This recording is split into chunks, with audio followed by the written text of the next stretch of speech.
એમને પણ એ આદર. બાકી સાસુ અપમાન કરે, ઉતારી પાડે, ખરાબ રીતે વર્તે તો વહુઓને પણ વિચારીને પછી છેલ્લે એ જ રીતે વર્તતા શીખે. તમે જે વાવો એ લણો.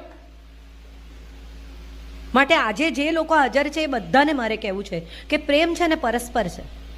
સન્માન વાવશો ને તો સન્માન મળશે. આ સાસુ ને વહુ બંને માટે છે, પતિ અને પત્ની બંને માટે છે, માતા પિતા અને સંતાન બંને માટે છે. જે વાવો એ લણો. સન્માન જોઈએ છે, સન્માન આપો. સ્નેહ જોઈએ છે, સ્નેહ આપો. આદર જોઈએ છે, આદર આપો. વાલ જોઈએ છે, વાલ આપો. સ્વીકાર જોઈએ છે, સ્વીકાર આપો. આજકાલ મમ્મીઓ ફોન બહુ કરે છે. મોબાઈલ આવ્યા ને પછી વહુ ઘરે આવી હોય ને સવારે તમારા ઘેર શું બન્યું એ મમ્મીને કહી દે. અને મમ્મી કે એવું ટીંડોળામાં આદુ મરચું નાખે છે, આપણે તો સૂકું મરચું નાખીએ છીએ. ત્યાંથી મમ્મી આનું ઘર ચલાવે. ન કરતા. તમારી દીકરી જે માટી લઈને ગઈ છે ને એ માટીથી એડજસ્ટ થશે નવી માટીમાં. એને એના ઘરમાં ટકી જવા દેવાય